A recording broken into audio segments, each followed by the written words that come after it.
Start.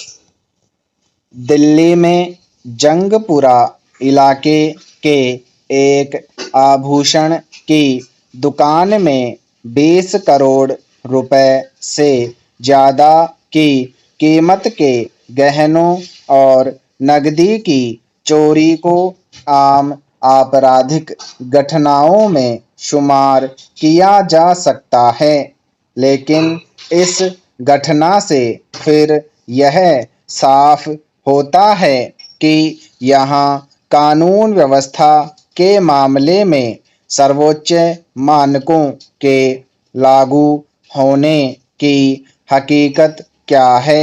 इस समूचे मामले का जो ब्यौरा सामने आ सका है, उससे यह जाहिर है कि इतनी बड़ी चोरी को पुख्ता योजना बनाकर अंजाम दिया गया। शुरुआती आकलनों के मुताबिक दुकान में कई स्तरों की सुरक्षा व्यवस्था को पार कर चोर बड़े पैमाने पर सोने और हीरे के आभूषण उठा ले गए।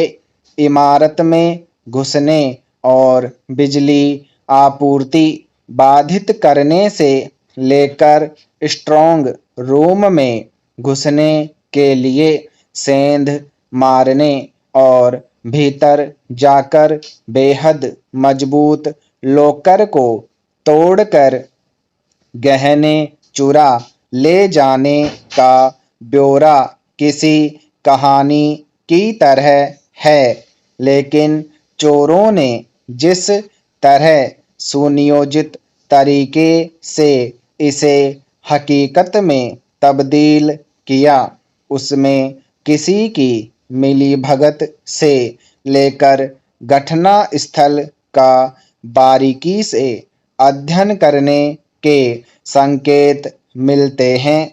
सवाल है कि आभूषण की दुकान की अपने स्तर पर तय की गई सुरक्षा व्यवस्था के अलावा समूचे सरकारी तंत्र के कामकाज और उसकी उपस्थिति का क्या असर था कि चोरों को इतने बड़े कांड को सफाई से अंजाम देने में कोई बाधा पेश नहीं आई। पैरा घटना के बाद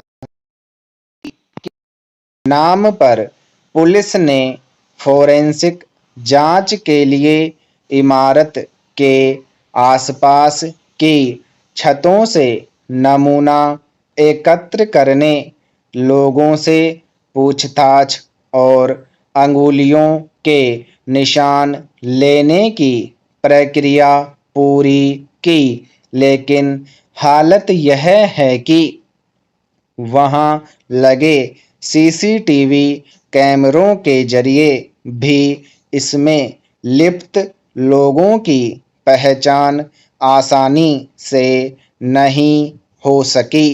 इस वारदात के क्रम में जो स्थितियां सामने आई हैं, उसे देखकर यह समझना मुश्किल हो जाता है कि दिल्ली में हाल ही में G20 सम्मेलन का पूरी कामयाबी से आयोजन किया गया। उस दौरान समूची दिल्ली में सुरक्षा व्यवस्था का स्तर ऐसा था जिसमें बड़े से लेकर छोटे स्तर के किसी भी अपराध के बारे में सोचना तक मुमकिन नहीं था। सवाल है कि क्या सुरक्षा व्यवस्था के उस उच्च स्तर का इंतजाम सिर्फ तात्कालिक था और क्या बाकी दिनों में सब कुछ अपने हाल पर छोड़ दिया जाता है।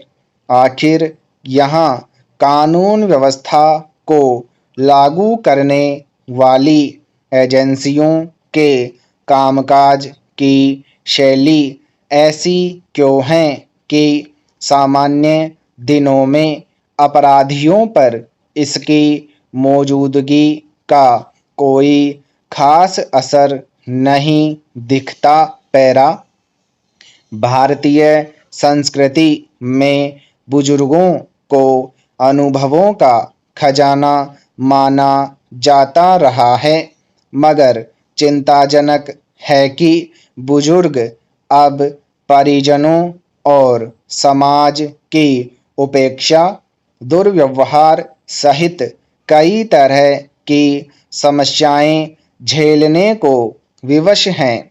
भारतीय समाज में सदा संयुक्त परिवार को अहमियत दी जाती रही है, जहां बुजुर्गों का स्थान सर्वोपरि रहा है, मगर अब एकल परिवारों के बढ़ते चलन के कारण बुजुर्गों की उपेक्षा बढ़ रही है।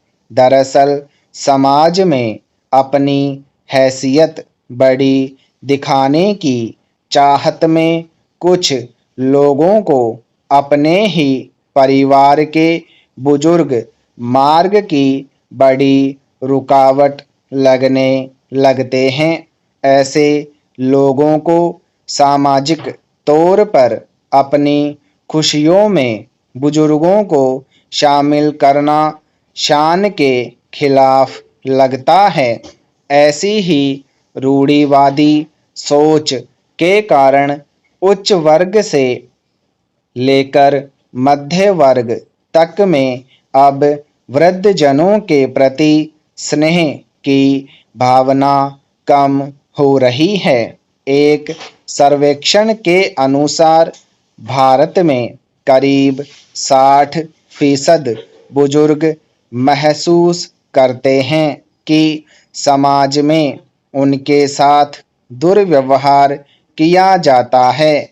55% ने अनादर, 37% ने मौखिक दुर्व्यवहार, 24% ने आर्थिक शोषण तथा 13% ने शारीरिक शोषण की बात स्वीकार की।